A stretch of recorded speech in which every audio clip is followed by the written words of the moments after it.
हर हर महादेव दोस्तों, कैसे हैं आप सब? आशा करता हूँ अच्छे होंगे। जैसा कि हमने पिछली वीडियो में देखा कि कैसे शिव जी ने ब्रह्मा और विष्णु के आगे बीच में आगे स्तंभ रूप में अपने आप को प्रतिपादन किया, और कैसे उन्होंने केतकी पुष्प को श्राप दिया। तो अगर आपने वो वीडियो ना देखा हो तो आप प्लेलिस्ट में जाके देख सकते हैं। और आज की कथा में हम जानेंगे कि कैसे शिव जी के लिंग पूजन और पंचाक्षर मंत्र ओम नमः शिवाय या नमः शिवाय का क्या महत्व है। तो आज हम वो जानेंगे। उससे पहले अगर आपको वीडियो अच्छी लगी हो तो लाइक कीजिएगा, सब्सक्राइब चैनल को जरूर कर दीजिएगा, ताकि 12 बजे आपके पास हर हाल में वीडियो पहुंच जाए और ऐसे ही आपको शिव महापुराण की कथा श्रवण करने को मिले। तो चलिए शुरू करते हैं।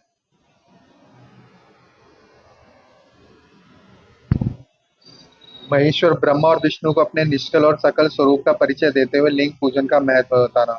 नंदिकेश्वर बोले, वे दोनों ब्रह्मा और विष्णु भगवान शंकर को प्रणाम करके दोनों हाथ जोड़कर उनके दाएं और बाएं भाग में चुपचाप खड़े हो गए। फिर उन्होंने वहां साक्षात प्रकट पूजनीय महादेव जी का कुटुंब सहित 6 आसन पर स्थापित करके पवित्र पुरुष वस्तुओं द्वारा उनका पूजन किया।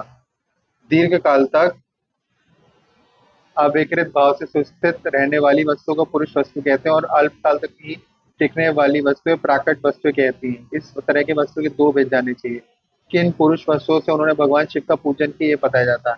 हार, नुपुर, केयूर, किरीट, मणिमय कुंडल, यज्ञ पवित्र उत्तरीय वस्त्र, पुष्प माला, रेशमी वस्त्र, हार, मुद्रिका, पुष्प, तांबूल, कपूर, चंदन और अगुर का लेप, धूप, दीप, श्वेत छत्र, ध्वजन, ध्वजा, चंवर तथा अन्य दिव्य उपहारों द्वारा उन दोनों अपने स्वामी महेश्वर का पूजन किया।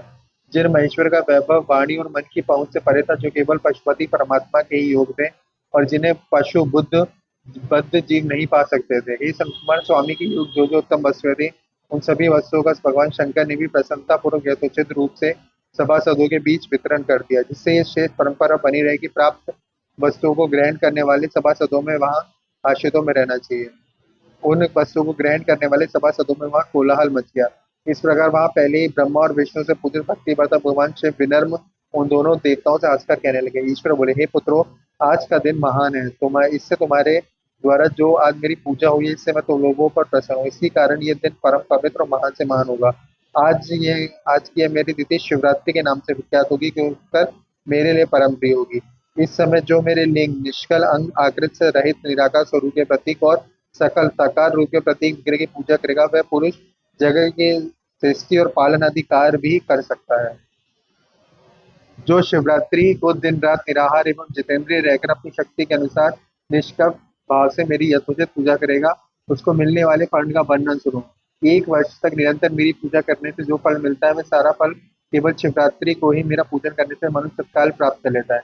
जैसे पूर्ण चंद्रमा का उदय समुद्र की वृद्धि का अवसर है, उसी प्रकार ये शिवरात्रि तिथि मेरे धर्म की वृद्धि का समय है। इस तिथि में मेरी स्थापना आदि का मंगलमय उत्सव होना चाहिए। हे वत्सों, पहले मैं जब ज्योतिर्मय स्तंभ रूप में प्रकट हुआ था, उस समय मार्गशीर्ष आठ में आर्द्रा नक्षत्र था। उस अतः जो पुरुष मार्ग में आर्द्रा नक्षत्र में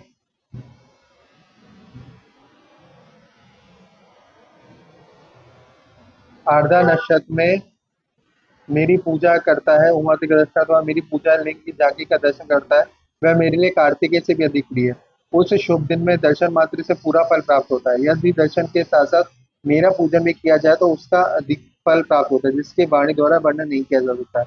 इस रणभूमि में लिंग रूप से प्रकट होकर बहुत बड़ा हो गया था, अतः उस लिंग के कारण ये भूतल लिंग स्थान के नाम से प्रसिद्ध हुए। हे पुत्रों, जगत के लोग इसका दर्शन और पूजन कर सके, इसके लिए अनादि और अनंत ज्योति स्तंभ अनंत छोटा हो जाएगा। यह लिंग सब प्रकार के भोगों को सुलभ कराने वाला और भोग और मुक्त का एकमात्र साधन होगा।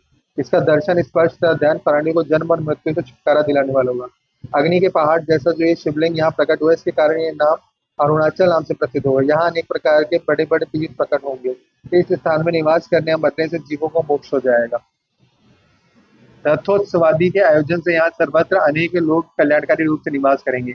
इस स्थान पर किया गया दान, हवन तथा जप सब करोड़ गुना फल देने वाला होगा। ये क्षेत्र मेरे सभी क्षेत्रों में और श्रेष्ठतम होगा। यहाँ मेरा स्मरण करने मात्र से प्राणियों की मुक्ति हो जाएगी। अतः ये परम रमणीय क्षेत्र अति महत्वपूर्ण है। यह सभी प्रकार के कल्याणों से शुभ, पूर्ण एवं सबको मुक्ति देने वाला होगा। इस लिंग में मुझ लिंगेश्वर की अर्चना करके मनुष्य सालोक के सामीप्य, सारूप्य, शास्त्रीय और संयोजन पांचों प्रकार की मुक्ति का अधिकार प्राप्त चलेगा। आप लोगों को भी शीघ्र ही मनोवांछित फल प्राप्त होंगे। नंदिकेश्वर बोले, इस प्रकार बिना ब्रह्मा और विष्णु पर अनुग्रह करके भगवान शंकर ने उनके जो सैन्य दल परस्पर युद्ध मारे गए थे, उन्होंने अपनी अमृत वर्षणी शक्ति से जीवित कर दिया। उन दोनों ब्रह्मा और विष्णु की मूर्ता और पारस्परिक वैर को मिटाने के लिए भगवान शंकर और दोनों से कहने लगे, मेरे दो रूप हैं, सकल और निष्कल, दूसरे किसी ऐसे रूप नहीं है, अतः मेरे अतिरिक्त अन्य सब अनिश्वर है। हे पुत्रों, पहले मैं सम रूप से प्रकट हुआ, फिर अपने साक्षात रूप से ब्रह्म व मेरा निष्कल रूप और महेश्वर भाव सकल रूप है, ये दोनों मेरे ही सिद्ध रूप है, मेरे अतिरिक्त किसी दूसरे के नहीं है। इस कारण तुम दोनों का अथवा अन्य किसी का भी ईश्वरत्व कभी नहीं है। अज्ञान के कारण तुम लोगों ने जो ईश्वरत्व का आश्चर्यजनक अभिमान उत्पन्न हो गया था, उसे दूर करने के लिए मैं इस रणभूमि में प्रकट हुआ हूँ। अब उस अभिमान को छोड़ दो और मुझ परमेश्वर को अपनी बुद्धि स्थिर करो। मेरे अनुग्रह करने से ही लोकों में सब कुछ प्रकाशित होता है। इस गुण ब्रह्म तत्व को तुम्हारे प्रति प्रेम के होने के कारण ही मैं बता रहा हूँ। मैं ही पर ब्रह्मा हूँ, कल सगुण और अकल निर्गुण, ये दोनों मेरे ही स्वरूप हैं। मेरा स्वरूप ब्रह्मा रूप होने के कारण मैं ही ईश्वर हूँ। जीवों पर अनुग्रह करना मेरा कार्य है। ये ब्रह्मा और केशव सबसे बृहत और जगत की वृद्धि करने वाले करने कारण मैं ब्रह्मा हूँ। हे पुत्रों, सर्वत्र सोमरूप से स्थित और व्यापक होने से ही सबका आत्मा हूँ। अन्य सभी जीव अनात्म रूप है, इसमें संदेह नहीं है। सर्ग से लेकर अनुग्रह तक आत्मा है ईश्वर। जो जगत संबंधी पांच चेतन में सदा मेरे ही अतिरिक्त दूसरे किसी के नहीं, क्योंकि मैं ही सबका ईश्वर हूँ। पहले मेरी ब्रह्म रूपता का बोध कराने के लिए निष्ठा लिंग प्रकट हुआ था, फिर तुम दोनों को अज्ञात ईश्वर तत्व का स्पष्ट साक्षात्कार कराने के लिए मैं साक्षात जगदीश्वर ही सकल रूप में तत्काल प्रकट हो गया था। मुझ में जो ईश्वर तत्व है उसे मेरा सकल रूप जाना चाहिए, तथा जो मेरा निष्कल स्तंभ है वह मेरे ब्रह्म स्वरूप का बोध कराने वाले ही। पुत्रों, लिंग लक्षण युक्त होने के कारण ये मेरा लिंग एक चिन्ह है। तुम दोनों को प्रतिदिन यहाँ रहकर इसके पूजन करना चाहिए। ये मेरा ही स्वरूप है, मेरे सामने की प्राप्ति कराने वाला है। लिंग और लिंगी में नित्य अभेद होने के कारण मेरा ये लिंग महान पुरुषों को पूजन करना चाहिए। हे बच्चों, जहाँ जहाँ जिस किसी ने मेरे लिंग को स्थापित कर लिया, वहां मैं अप्रतिष्ठित होने पर भी प्रतिष्ठित रहता हूँ। मेरे एक लिंग की स्थापना करने का फल मेरी समानता के बताए गए, एक के बाद दूसरे शिवलिंग की स्थापना कर दी गई, तब फल तो मेरे एकत्व को संयुक्त मोक्ष रूप फल प्राप्त होता है। प्रधानतः शिवलिंग की स्थापना करनी चाहिए। मूर्ति की स्थापना उसकी अपेक्षा गौण है। शिवलिंग के अभाव में सब और मूर्ति युक्त होने पर भी वह स्थान क्षेत्र नहीं कहलाता। तो दोस्तों, देखा जैसे आपने कि कैसे शिवलिंग के बारे में बताया गया है और शिव जी ने खुद इसके बारे में बताया है। इस पार्ट में आज की कथा हम यहीं पे समाप्त करेंगे और कल की कथा में हम जानेंगे शिष्य स्थिति 5 कृत्य का प्रावधान और पंचाक्षर मंत्र की क्या महत्ता होती है, ये हम कल के एपिसोड में जानेंगे। तो वीडियो अगर आपको अच्छी लगी हो तो वीडियो को, चैनल को लाइक और सब्सक्राइब जरूर कर लीजिएगा, ताकि आपके पास शिव महापुराण की ऐसी ही कथा डेली आती रहे। ठीक है दोस्तों, चलिए मिलते हैं कल। हर हर महादेव।